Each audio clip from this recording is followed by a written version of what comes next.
जय हिंद दोस्तों, मैं प्रदीप पाल स्वागत करता हूं आप सभी का आपके अपने पसंदीदा यूट्यूब चैनल 50-50 अथर्व। आज हम लोग पढ़ने वाले क्लास 9th एनसीईआरटी प्रश्नावली 7.2। इस प्रश्नावली का हम लोग आज प्रश्न नंबर 7 करने वाले हैं। इसके पहले हम लोग प्रश्न नंबर 6 तक कर चुके हैं। प्रश्न नंबर 7 बहुत छोटा और बहुत आसान है। बस फिगर बना के आपको समझाऊंगा, तुरंत का तुरंत आंसर। बस वीडियो को अंत तक आप पूरा देखिएगा तो आइडिया लग जाएगा, और उसके बाद आप कमेंट करिएगा कि मैंने आपको समझा पाया या फिर आपका कोई अभी डाउट बना है। तो शुरू करता हूँ वीडियो को। एबीसी एक समकोण त्रिभुज है।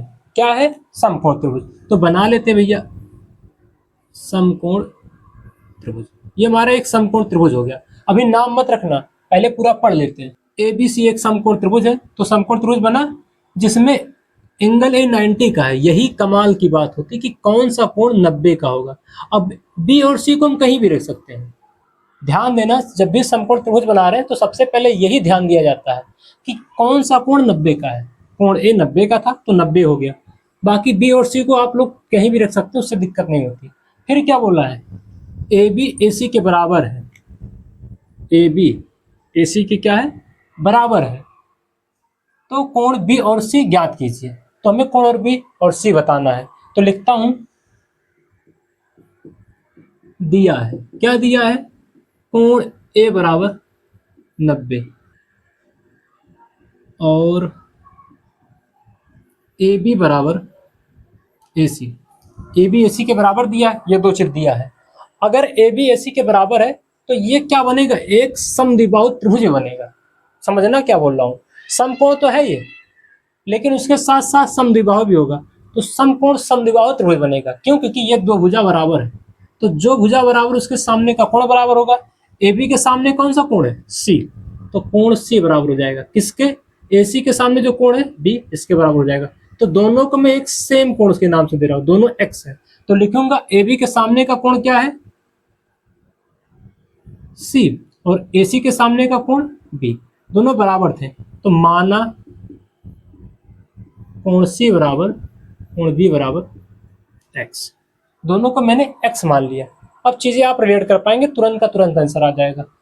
आते हैं भैया, ज्ञात करना है। ये तो हो गया, हमें दिया था कोण ए 90 का, ए बी ए सी के बराबर था, तो वहां से निकाले क्या? कोण सी कोण बी के बराबर है, और माना दोनों एक्स हो गया, मैं मान लिया। और ज्ञात क्या करना है? कोण बी कामा कोण सी। उपपत्ति उपपत्ति पे आते हैं। ट्राइंगल ए बी सी दिख रहा है।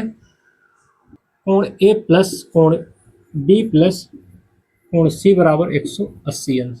ये क्या बोल दिया मैंने? कोण ए कोण बी कोण सी 180 अंश क्या है? त्रिभुज के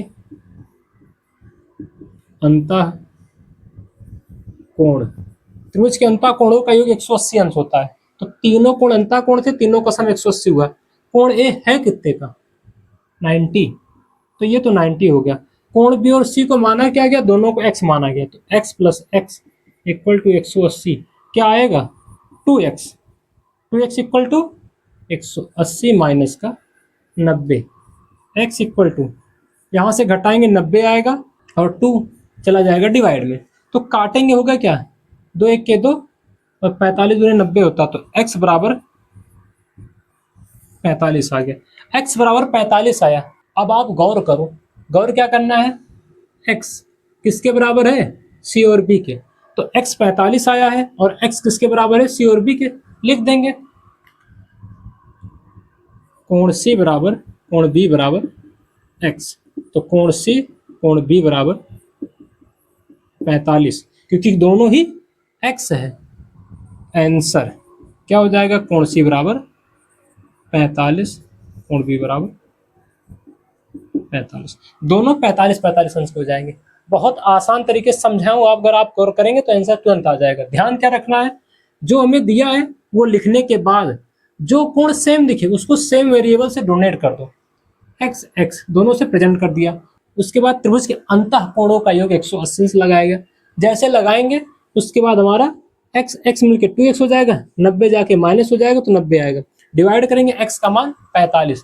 45 रखने के बाद c और b दोनों 45 के बराबर था, आंसर आ गया। बस इतना सा प्रश्न था। यह लेक्चर आपको कैसा लगा कमेंट कीजिएगा, जिससे मुझे भी आइडिया लगे मैं अच्छे तरीके से बातों को एक्सप्लेन कर पा रहा हूँ कि नहीं। वीडियो को अंत तक और पूरा देखने के लिए आपका धन्यवाद। Thank you.